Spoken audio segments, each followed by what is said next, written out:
Hello दोस्तों, स्वागत है आपका हिंदी के नंबर 1 चैनल शुभम क्लासेस में। जैसा कि पिछली क्लास में हम लोग बात किए थे, लेक्चर जो था हम लोग का वो 4 था और आज हम लोग बात करेंगे लेक्चर 5 की। लेक्चर 4 में हम लोगों ने क्या जाना, इकाई सेल के कितने प्रकार होते हैं, एससीसी क्या होता है, बीसीसी क्या होता है, ईसीसी क्या होता है। बहुत सारे हमारे बच्चे जैसे अंजलि, अनामिका, सरकार और अतुल, उन्होंने मैसेजेस किए थे। इसके होमवर्क भी बहुत सारे बच्चों ने भेजा। लगभग हमने देखा 40 से 45 बच्चों ने वीडियो में कमेंट्स किया और 4 अनुचुंबकी 4 प्रतिचुंबकी के एग्जाम्पल दिए। कुछ बच्चों के डाउट्स भी थे, सर हमें क्या करना है, लाइव जानना है, आप जब लाइव पढ़ाते तब बता दीजिए तब हम आ जाए। तो बिल्कुल मत घबराइए, आने वाले टाइम में वो भी होगा बेटा, अभी रिकॉर्डेड चल रहा है। अगर आपके जो भी डाउट्स होते हैं आप कमेंट बॉक्स में जरूर कमेंट करिएगा, हम आपके कमेंट्स का बहुत बेसब्री से इंतजार करते हैं। ओके, तो चलिए बिल्कुल बिना टाइम वेस्ट किए हम सबसे पहले क्या करते हैं, होमवर्क ही बताते हैं। और हमारा होमवर्क था कि 4 अनुचुंबकी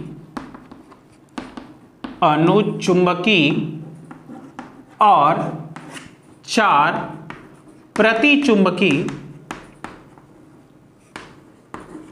क्या हो गया भाई, 4 अनुचुंबकीय 4 प्रतिचुंबकी के उदाहरण बताना है। अगर हम 4 अनुचुंबकी की बात करें तो स्कैडियम हो गया, टाइटेनियम हो गया, उसके बाद O2 और O2+ बहुत ही मोस्ट इंपॉर्टेंट है। ये एंट्रेंस एग्जाम, नीट एग्जाम में ज्यादातर ये क्वेश्चन आता है कि O2 और O2+ क्या है, अनुचुंबकी की प्रतिचुंबकी। आने वाले टाइम में आप बिल्कुल मत घबराइएगा, हम आपको बताएंगे भी कि अनुचुंबकी और प्रतिचुंबकी को निकालते कैसे, ये कितने प्रकार के होते हैं।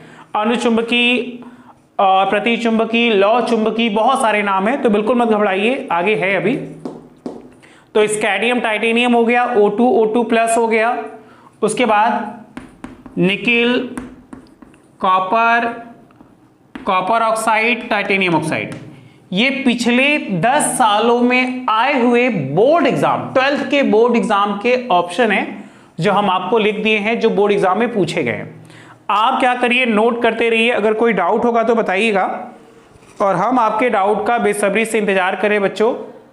ओके, उसके बाद अगर हम 4 प्रतिचुंबकी की बात करें तो प्रतिचुंबकी में जिंक ले लीजिए, सबसे इंपॉर्टेंट, नाम तो सुना ही होगा, कार्बन डाइऑक्साइड, ठीक है। उसके बाद NaCl, याद करिए, खाने वाला नमक, जो लोग नमक घर पे खाते हैं NaCl वो है। जल, जो पानी पीते वो है। और क्या है, ये बहुत ही इंपॉर्टेंट है, नाम तो सुने होंगे, C6H6, जिसको बेंजीन कहते हैं, ठीक है। ये ज्यादातर एग्जाम में पूछा जाता है, बेंजीन किसका एग्जाम्पल है, अनुचुंबकी की प्रतिचुंबकी। उसके बाद CCl4, कार्बन टेट्राक्लोराइड, और CH4 मीथेन, CNG, ठीक है। CNG ज्यादातर आता है।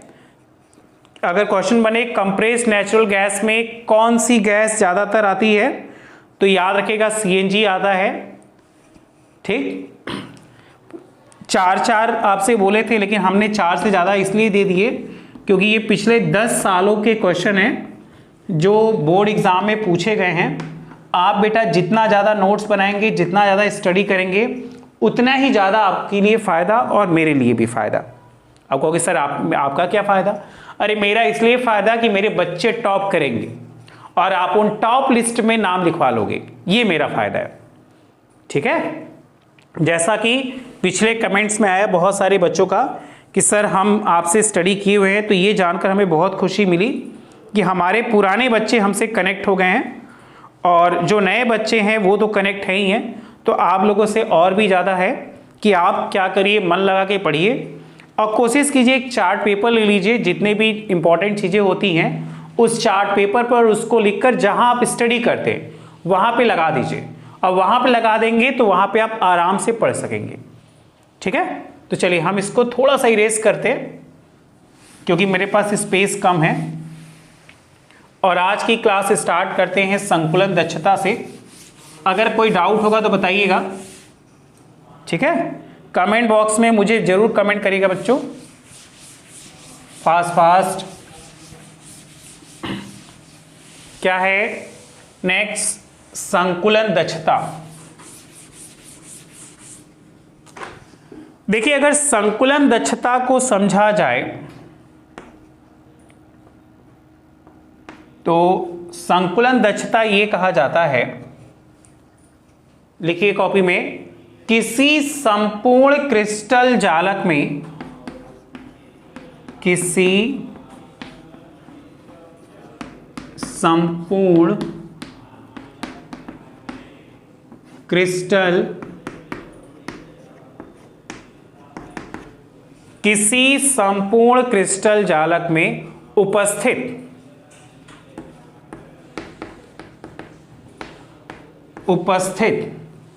अवयवी कण के आयतन,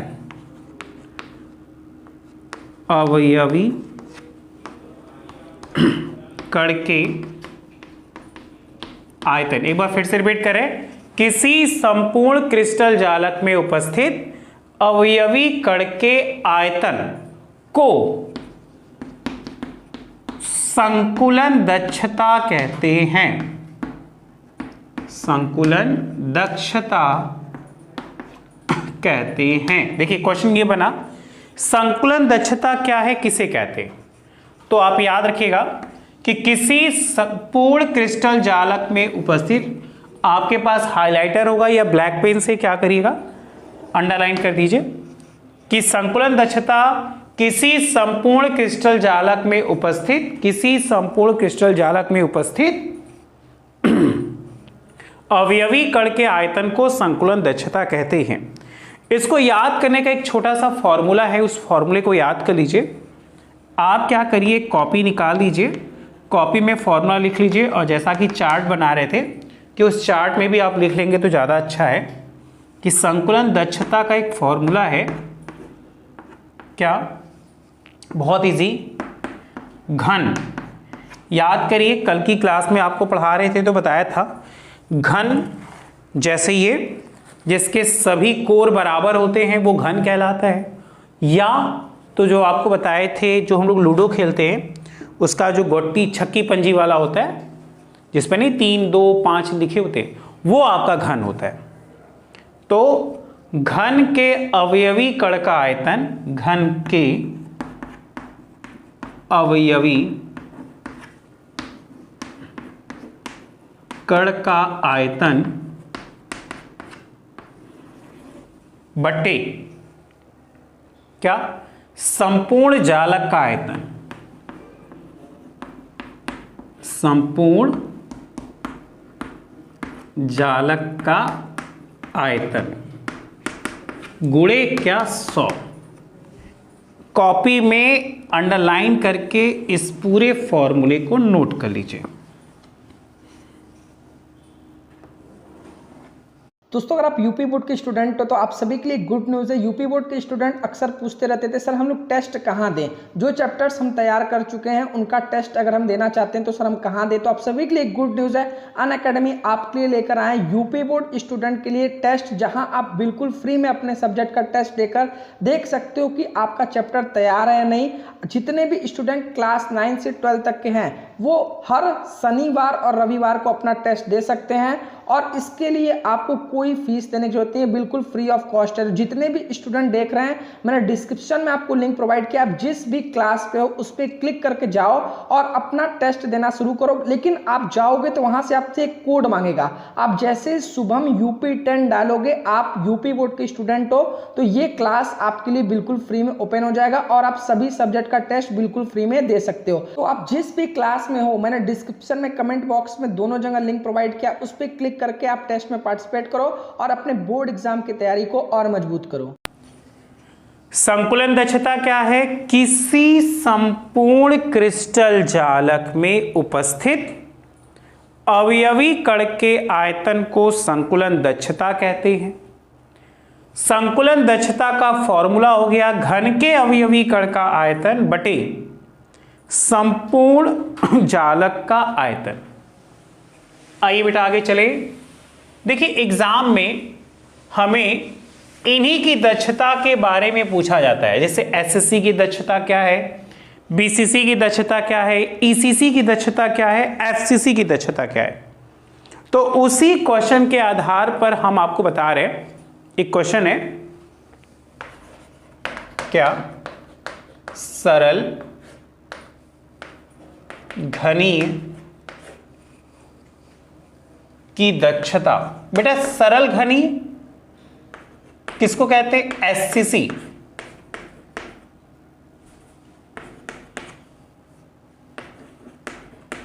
बताइए, ये 2014 का क्वेश्चन है, 2014 में ये पूछा गया था कि सरल घनी की दक्षता, जिसको किस नाम से जानते हैं, एससीसी।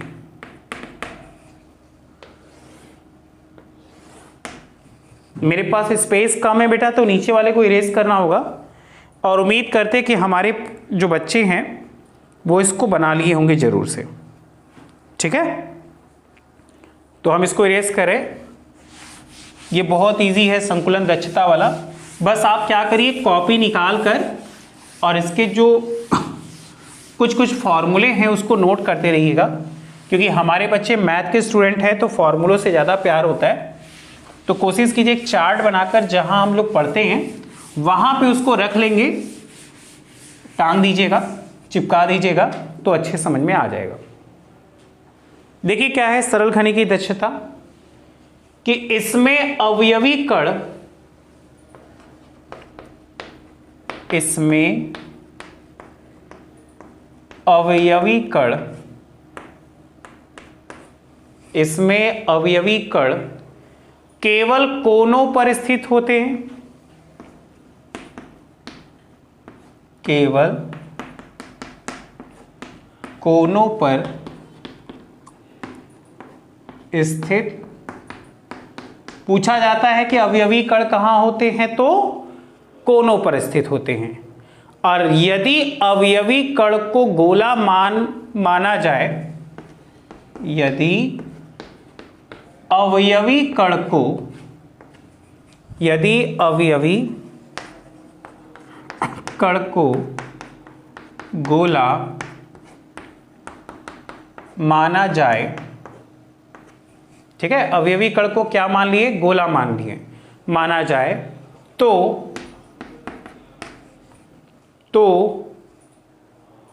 कोनों के गोले, तो कोनों के गोले एक दूसरे को स्पर्श करते हैं। बेटा इसको समझिए, आप क्या करिए, स्टेटमेंट पढ़िए, स्टेटमेंट को स्लोली राइट करना है। इसमें अवयवी कण केवल कोनों पर स्थित होते हैं। तो पहले एक घन बनाते, घन बनाने के लिए एक डॉट वाला स्ट्रक्चर आपको बताए थे, ऐसे बना लीजिए 4 डॉट जिसकी दूरी समान हो। अगर इस तरह आप सीख लेंगे तो आपको घन बनाना बहुत अच्छे से आ जाएगा। अब क्या करिए, बस इनको ऐसे मिला दीजिए, हो गया। इनको ऐसे मिला दीजिए, ये हो गया। आपसे कहा गया कि केवल कोनों पर स्थित होते, तो एक कोना हम ये मान लेते हैं, एक कोना हम ये मान लेते हैं। अब मान लिया कि दोनों कोने पर क्या है, गोला। तो बनाइए भाई, बचपन से हम लोग गोला बहुत बनाते हैं। एक गोला यहां बना देते हैं, एक गोला यहां बनाते हैं। ये इसका क्या है, स्पर्श बिंदु है। तो क्या माना कि दोनों एक दूसरे को कोनों पर स्थित करते हैं। इनकी भुजाओं की दूरियां बराबर होती है, तो हम उसको क्या मान लेते, ए मान लेते। भुजा की दूरी क्या है, बराबर है। और जब भुजा की दूरी बराबर होती है तो उसको हम मान लेते हैं ए से। तो अतः भुजा की लंबाई, भाई भुजा की लंबाई क्या हो गई, ए वाली है ना, तो इसको 2r हो गया, तो लिख लीजिए यहां पे 2r। तो तो ये हो गई भुजा की लंबाई। अब मुझे चाहिए संपूर्ण जालक का आयतन। संपूर्ण जालक का आयतन, आयतन का फॉर्मूला क्या होता है भाई? आयतन जो होता है वो लंबाई गुणे चौड़ाई गुणे ऊंचाई होती है। तो आयतन यहां पे लंबाई भी 2r, चौड़ाई भी 2r और ऊंचाई भी 2r। तो 2 का पहाड़ा 2 बार पढ़िए, 4, 4 दूना 8, r r r मतलब r के पावर 3। ठीक है। अब उसके बाद ये हमारा संपूर्ण जालक का आयतन हो गया। यहां तक कोई समस्या? उसके बाद हम लोग बात करेंगे गोले का आयतन। अगर गोले के आयतन की बात करें तो इसका तो एक फॉर्मूला मेरे बच्चे जानते ही हैं कि गोले का जो आयतन होता है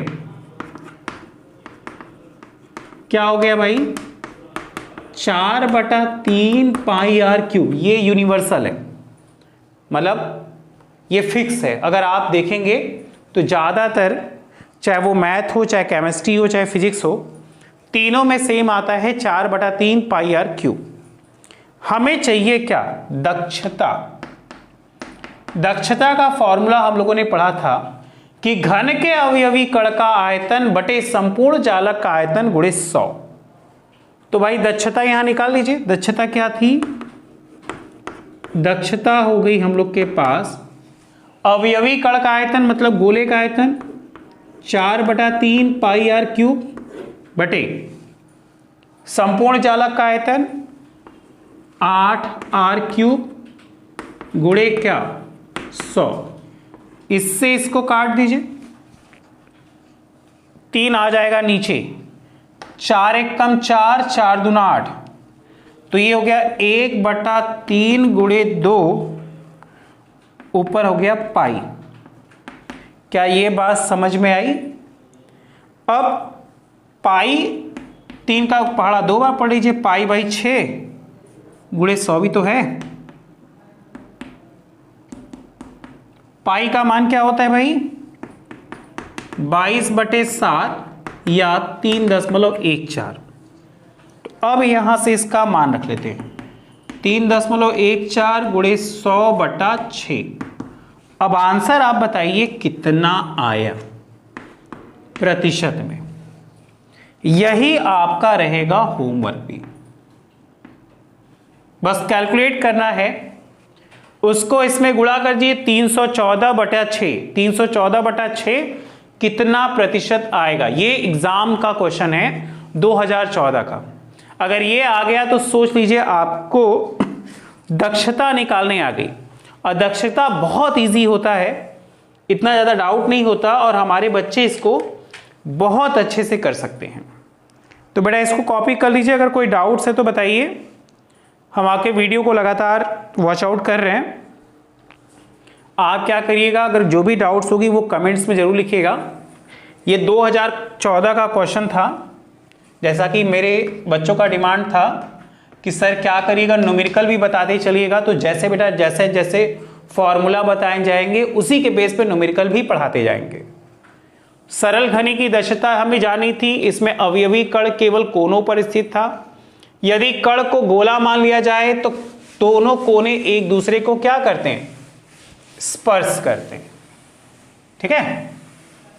उसके बाद हमने पाया गोले का आयतन, उसकी दक्षता, इसको अच्छे से याद कर लीजिए। आपका एक छोटा सा होमवर्क है, क्या करना है? एससीसी की दक्षता बतानी थी कितनी प्रतिशत आई।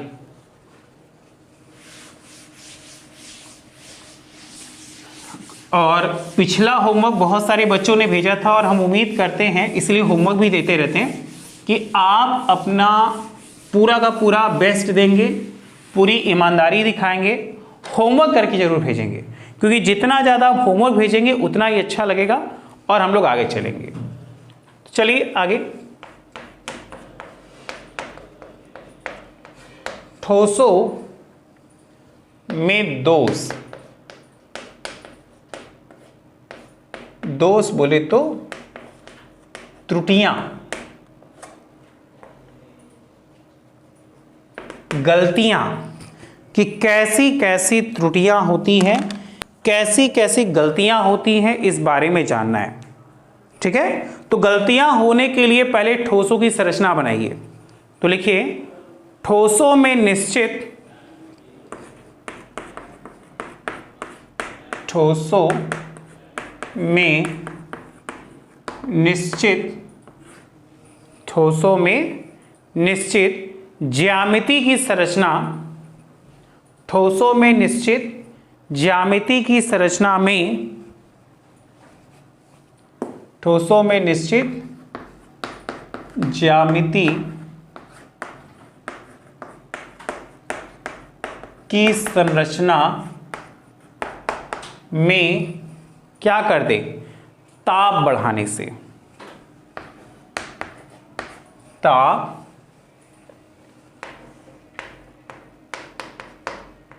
बढ़ाने से, या तो ताप बढ़ा दे और या तो क्या हो जाएगा, अशुद्धि प्रवेश करने से, अशुद्धि प्रवेश करने से। ठीक है, देखिए दो बातें, या तो ताप बढ़ेगा और या तो अशुद्धि प्रवेश होगी, तभी दोष होगा। बिना इसके जब तक उसकी ज्यामिति संरचना एक समान होगी दोष नहीं होगा, ज्यामिति संरचना बदलेगी दोष हो जाएगा। इस बात को याद कर लीजिए। तो हमने क्या पाया कि या तो ताप बढ़ा दे तो हो जाएगा और या तो अशुद्धि प्रवेश हो जाएगी तो दोष होगा। ठीक है, अशुद्धि प्रवेश करने से नियमित व्यवस्था में, नियमित व्यवस्था में विचलन, विचलन को अगर समझना है तो याद कर लीजिएगा परिवर्तन। ठीक है, विचलन, परिवर्तन, समझ में आया कि विचलन उत्पन्न होना, उत्पन्न होना दोष, इसका एक घर वाला नाम है त्रुटि। एक नाम एग्जामिनर कंफ्यूज करने के लिए हम लोग से पूछ लेता है, ये सिर्फ 2011 में पूछा था, उसके बाद नहीं पूछा है, अपूर्णता। ठीक है, तो चाहे दोष बोले, चाहे त्रुटि बोले, चाहे अपूर्णता बोले, तीनों का मतलब एक है, कहलाती है।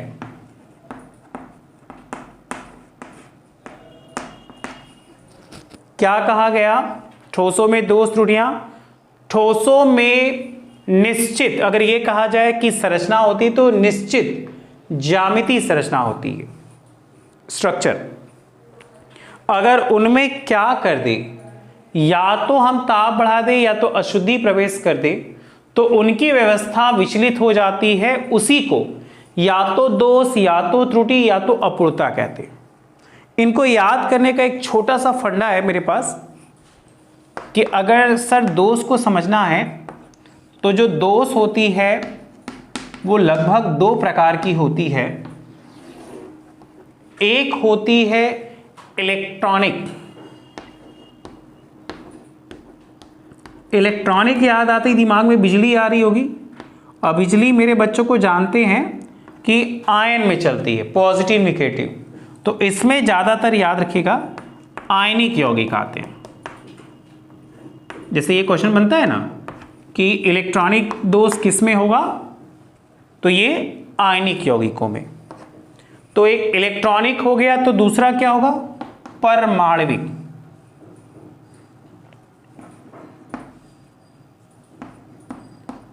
परमाणविक, आयनिक हो गया, दूसरा परमाणविक हो गया। अब आयनिक था तो इसमें अनायनिक होगा।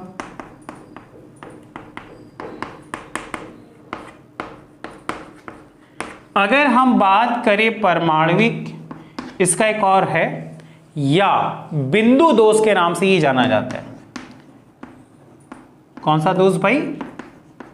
बिंदु दोष। अब बिंदु दोष का ही दो इंपॉर्टेंट पार्ट है। एक कि जब ज्यामितीय संरचना बदलेगी तो खाली स्थान आएगा, जिसे क्या कहेंगे? रिक्तिका। और या तो उनकी संरचना को भरने में जो व्यक्ति होगी उसे कहेंगे क्या? अंतराकाशी। आइए समझते हैं क्या कहा गया कि ठोसों में दोष और त्रुटियां। तो ठोसों में निश्चित ज्यामिति की संरचना में ताप बढ़ाने से या अशुद्धि प्रवेश करने से नियमित व्यवस्था में विचलन या परिवर्तन जो उत्पन्न होता है उसे ही दोष, त्रुटि या पूर्णता कहते हैं। जो दोष होता है उसके दो पार्ट हो गए। एक क्या हो गया? इलेक्ट्रॉनिक दोष, दूसरा परमाणविक दोष। परमाणविक दोष को ही बिंदु दोष भी कहा जाता है।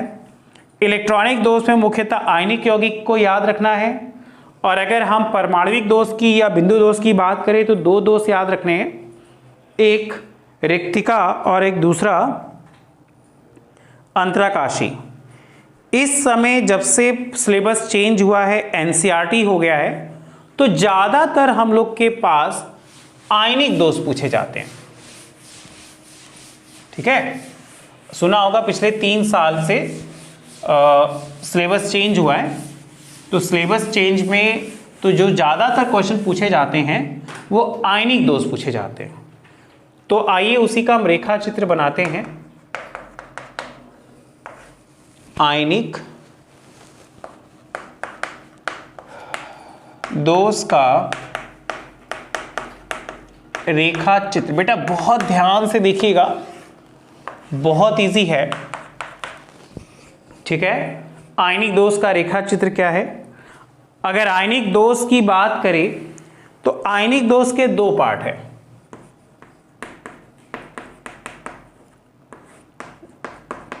अगर इसको समझ गए तो समझ जाइए आपका जो दोष है ये वाली टॉपिक बहुत अच्छे से क्लियर हो जाएगी। इसके दो पार्ट है, एक स्टाइकियोमेट्री, स्टाइकियोमेट्री,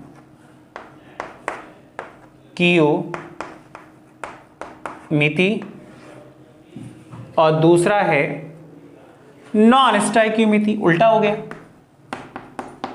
नॉन स्टाइकियोमेट्री। अगर स्टाइकियोमेट्री की बात करें तो इसी में मोस्ट इंपॉर्टेंट आता है। आप पिछले 10 सालों का पेपर देके निकाल लीजिए, उसमें सबसे ज्यादा यही दोष पूछा जाता है। फ्रैंकल, नाम सुना है? फ्रैंकल दोष। इसके ऊपर हम लिख देते हैं मोस्ट इंपॉर्टेंट। और दूसरा शाटकी दोष।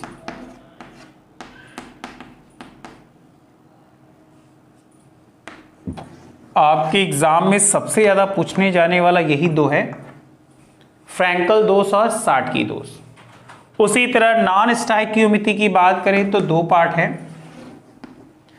एक हम बात करेंगे आयनिक, ठीक है, आयन की बात करें तो एक हो गया हमारे पास धनात्मक,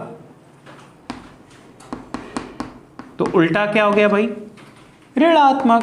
बहुत इजी, बहुत आराम से, बहुत ध्यान से याद रखिएगा। एक धनात्मक हो गया, दूसरा ऋणात्मक हो गया। धनात्मक को कैसे समझा जाए कि इसमें क्या होगा? धन आयन का प्रवेश। तो किसका बाहर होना भाई? ऋण का निष्कासन। अगर हम बात करें ऋण आयन की तो इसका उल्टा कर लीजिए। क्या हो गया? धन का निष्कासन और ऋण का प्रवेश। समझिए इसको। क्वेश्चन ये कहा गया आयनिक दोष का रेखा चित्र बनाइए, और आयनिक दोष के रेखा चित्र में हम लोगों ने क्या देखा कि आयनिक दोष के दो रेखा चित्र हैं, एक जो है वो स्टाइकियोमिति कहलाता है, दूसरा नॉन स्टाइकियोमिति कहलाता है। स्टाइकियोमिति का ही पार्ट है फ्रैंकल दोष और साटकी दोष। नॉन स्टाइकियोमिति की बात करें तो इसके दो हैं, धनात्मक और ऋणात्मक। धनात्मक की बात करें तो एक धन का प्रवेश तब ऋण का निष्कासन हो जाएगा, और यहां पे धन का निष्कासन तो ऋण का क्या हो जाएगा, प्रवेश हो जाएगा। इजी। 2016 का एक टॉपिक था जिसको हम नोट में करके लिखवा दे रहे हैं, ठीक है। क्वेश्चन बना था कि क्रिस्टल जालक कितने प्रकार का होता है, ठीक है। लिख लीजिए, क्रिस्टल जालक में मुख्यतः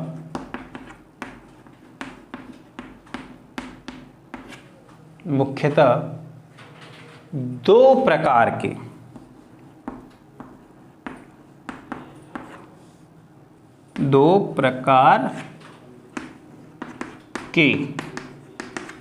दोष पाए जाते हैं। ये बहुत इंपॉर्टेंट है। ऑप्शन कई सारे थे, 2 था, 3 था, 4 था, 5 था। तो आपको याद रखने हैं कि टोटल जो पाए जाते हैं वो होते हैं कितने, 2। एग्जामिनर हमसे पूछा आयनिक दोष कितने थे, तो 2, स्टाइकियोमिति, नॉन स्टाइकियोमिति। एग्जाम में सबसे ज्यादा पूछने वाला है फ्रैंकल दोष, साटकी दोष। तो फ्रैंकल दोष समझ लीजिए भाई, साटकी दोष भी याद कर लीजिए क्योंकि ज्यादातर क्वेश्चन इसी से आएगा। इसके पहले हम लोगों ने इलेक्ट्रॉनिक और परमाणविक दोष के बारे में पढ़ा। आइए उसी को लेकर टॉपिक को आगे बढ़ते हैं। आपको लग रहा होगा कि आज सर बहुत जल्दी पढ़ा रहे हैं, तो बेटा जल्दी इसलिए पढ़ा रहे हैं कि थोड़ा सा सिलेबस पीछे है। अगर हम लोग इसी स्पीड से बढ़ते गए तो दिसंबर तक हम लोग का सिलेबस और सितंबर तक हम लोग लगभग 80% क्रॉस कर लेंगे। फास्ट अब वो कि सर आप झूठ बोल रहे हैं, अगस्त चल ही रहा है, 80% कहाँ आएगा। अरे बेटा कॉन्सेप्ट हमारा बहुत अच्छे से आ जाएगा, ठीक है। तो चलिए नेक्स्ट क्या था, इलेक्ट्रॉनिक एवं बहुत ध्यान से परमाणविक में अंतर। एकदम ध्यान से इसको समझ के, क्योंकि आने वाले एग्जाम में पता नहीं क्यों मुझे लग रहा है ये आएगा ही आएगा, ठीक है। कंफर्म लग रहा है बेटा ये आएगा, इसलिए नोट्स बना लीजिए, याद कर लीजिए, जो चीजें होंगी हम उसको बता देंगे। तो 2 कॉलम बना लीजिए, एक इलेक्ट्रॉनिक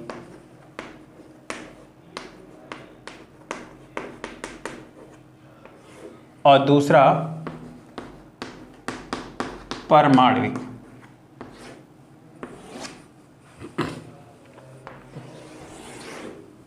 अगर हम बात करें इधर इलेक्ट्रॉनिक की, तो लिखिए इसमें ताप बढ़ाने से इलेक्ट्रॉन निम्न ऊर्जा से उच्च ऊर्जा में प्रवेश कर जाते हैं। इसमें ताप बढ़ाने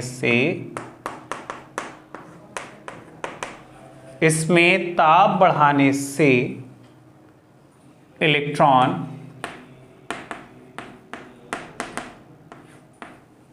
कहां से कहां, निम्न ऊर्जा से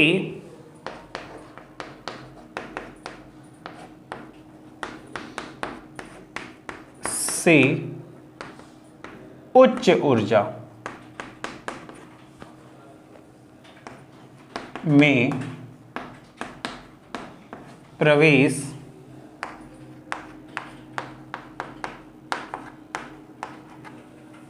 कर जाते हैं। ध्यान दीजिएगा, निम्न ऊर्जा से उच्च ऊर्जा में प्रवेश करेंगे, किसमें, इलेक्ट्रॉनिक में।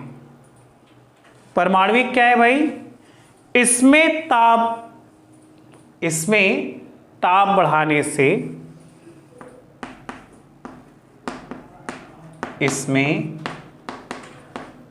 बढ़ाने से, ध्यान दीजिएगा, इसमें ताप बढ़ाने से क्षैतिज रेखा,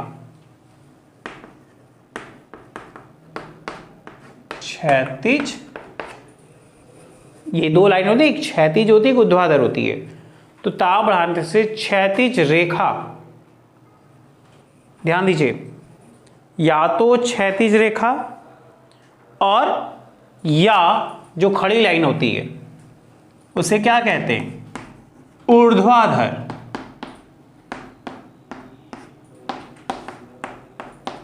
ऐसी लाइन है क्षैतिज, ऐसी लाइन ऊर्ध्वाधर। ऊर्ध्वाधर रेखा में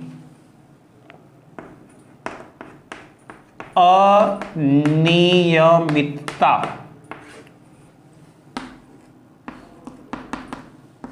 उत्पन्न हो जाती है। क्वेश्चन ये बना कि इलेक्ट्रॉनिक में क्या होता है, तो निम्न ऊर्जा से उच्च ऊर्जा में परिवर्तन होगा। इसमें क्षैतिज रेखा से ऊर्ध्वाधर रेखा में अनियमितता उत्तर होगी। कब? जब दोनों में ताप बढ़ाएंगे तब। ओके, थोड़ा सा और आगे चले, इसको थोड़ा डिटेल में समझाते हैं। जैसे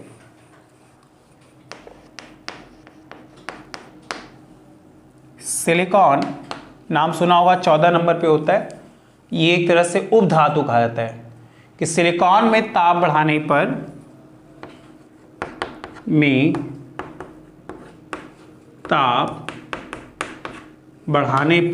ध्यान दीजिएगा, सिलिकॉन में क्या करें? ताप बढ़ा रहे हैं। सिलिकॉन में ताप बढ़ाने पर इलेक्ट्रॉन की गति बढ़ जाती है। इसको इरेज करें ना बेटा।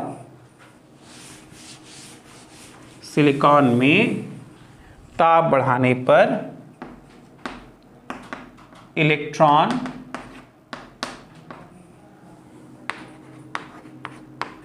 की गति बढ़ जाती, क्या हुआ? इलेक्ट्रॉन की गति क्या हो गई? बढ़ गई, जिससे मुक्त इलेक्ट्रॉन के कारण धारा का प्रवाह हो जाता है। जिससे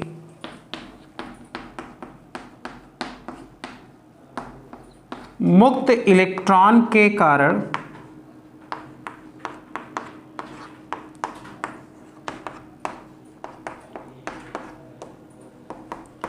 धारा का प्रवाह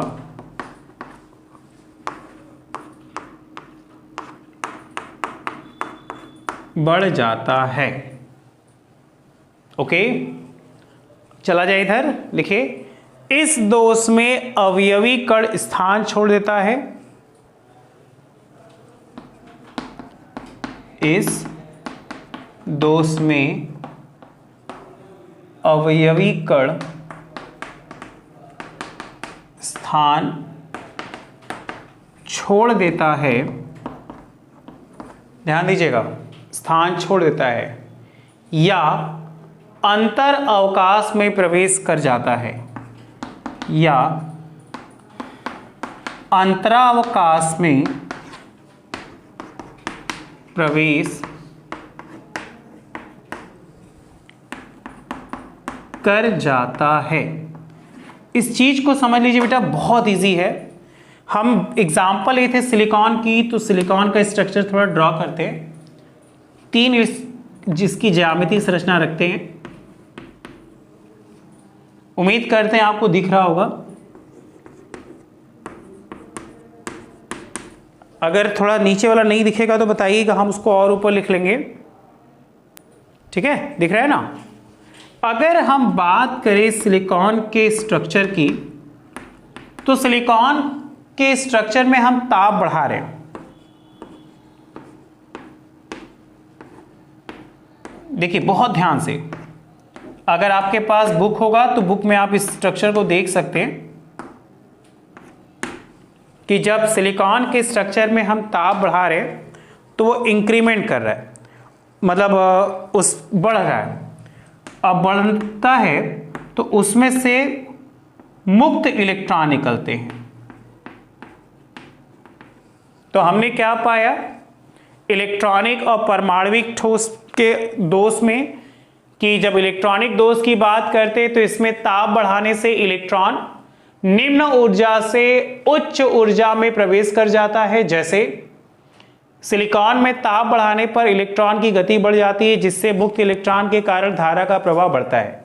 ये छोटा सा स्ट्रक्चर है, अगर आप इतना बना देंगे तो एग्जामिनर को लगेगा कि जो बच्चा है वो बहुत अच्छे से पढ़ा है, और इसमें आपका भी नाम होगा और साथ ही साथ कहीं ना कहीं मेरा भी नाम होगा कि जिस टीचर से पढ़ा है टीचर अच्छा पढ़ा रहे हैं। ठीक है, जैसा कि आपका कमेंट्स भी आया था, बहुत सारे बच्चे हमसे पढ़े भी हैं, तो बिल्कुल मत घबराइए, इसको कॉपी करिए। क्या करते हैं कि आज के लिए इतना ही रखते हैं, कल की क्लास में हम लोग और आगे चलेंगे और एक छोटा सा 2 होमवर्क देके जा रहे हैं। पहला होमवर्क तो हमारा वही था एसएससी की दक्षता, जो आपको दिए हैं, प्रतिशत बताना था आपको एसएससी की दक्षता का कितना प्रतिशत है। और दूसरा आपको जो बहुत इजी है, रिक्तिका और अंतराकाशी में अंतर।